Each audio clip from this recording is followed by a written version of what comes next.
মা, ও মা, মা কোথায় যে গেল? বাবা, মা কোথায়? মাকে তো দেখতে পাচ্ছি না। তোর মা তো পুকুরে বাসন ধুতে গেছে। আমি এখন আসি মা।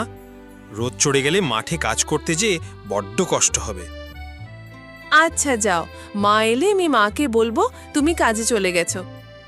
রূপা, তাড়াতাড়ি খা। তুই খুব ঢিলি, তাড়াতাড়ি খেতে পারিস না। বাবা তোর জন্য কত কষ্ট করে ঘাস কেটে আনে, তুই খাসও না, দুধও দিস না। আমার দুধ খেতে খুব ভালো লাগে, একটু দুধ দিতে পারিস না আমাদের? গরুর সাথে এত কিসের গল্প করছিস? গরুকে দুধ দিতে বলছি মা। গরুটা যদি দুধ দিত তবে শুধু ভাত লবণ দিয়ে খেতে হতো না, দুধ দিয়ে খেতাম। আমাদের কপালটাই খারাপ। তুই আমাদের একটা মাত্র সন্তান, তবুও তোকে ভালো খেতে দিতে পারি না। মন খারাপ করিস না মা। তোর বাবাকেও আর কি দোষ দেব বল? লোকটা দিনরাত আমাদের জন্য খেটে চলেছে। বাবা কিন্তু মাঠে চলে গেছে। সে কি কথা? কিচ্ছু মুখে না দিয়ে মাঠে চলে গেল? তুই হাত মুখ ধুয়ে কটা খেয়ে নে মা। না মা, আমি এখন খাবো না। খাবো না বললে হবে? তাড়াতাড়ি খেয়ে নে বলছি।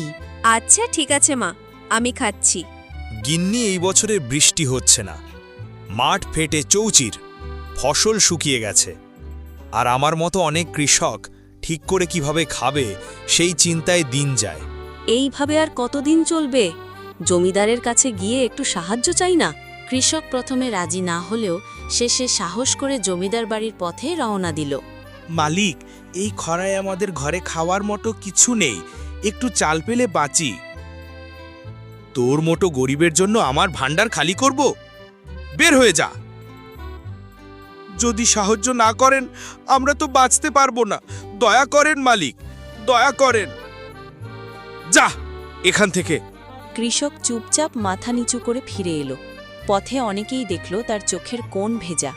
সেই রাতে কৃষক দুঃখে কাঁদতে কাঁদতে ঘুমিয়ে পড়ে। হঠাৎ স্বপ্নে এক সন্ন্যাসী এসে বললেন, তোমার ভালোবাসা আর সৎ চরিত্রই তোমার আসল ধন। কাল সকালে ঘরের পাশে একটা লাউ গাছ দেখতে পাবে।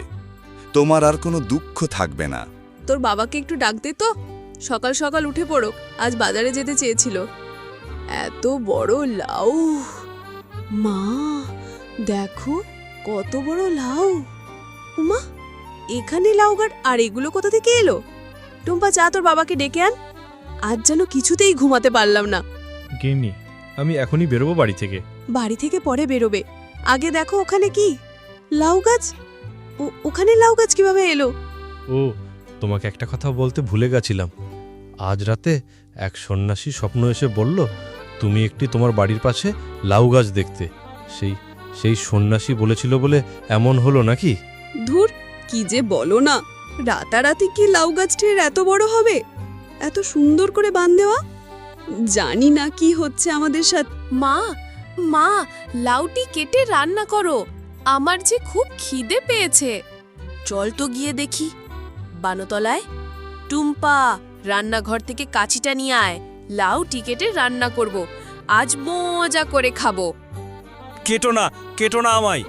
আমি তোমাদের সাহায্যের জন্যে তোমাদের বাড়িতে এসেছি। সাহায্য? লাউ আবার কথা বলছে? হ্যাঁ, আমি যে জাদুর লাউ। কিভাবে বিশ্বাস করব তুমি যে জাদুর লাউ? এত টাকা! জাদুর লাউ আমাদের কত টাকা দিল! দেখো বানি, কত টাকা! এবার আমাদের সব কষ্ট দূর হলো। টাকাগুলো তাড়াতাড়ি করাও গিন্নি, নাহলে কেউ দেখে ফেলবে। আমি এক্ষুনি হাটে যাচ্ছি। আমায় টুম্পা মায়ের জন্য আজ অনেক খাবার কিনে আনবো। গরুর মাংস আনবো, সকলে একসাথে খাবো আজ মন ভরে। বাবা, লাউগুলো কেটে হাটে নিয়ে যাও, না হলে এসব নষ্ট হয়ে যাবে। জাদুর লাউ গাছে টাকা দেবে বলে দেওয়ার জিনিস অপচয় করা যাবে না। হ্যাঁ মা, কোনো কিছু অপচয় করা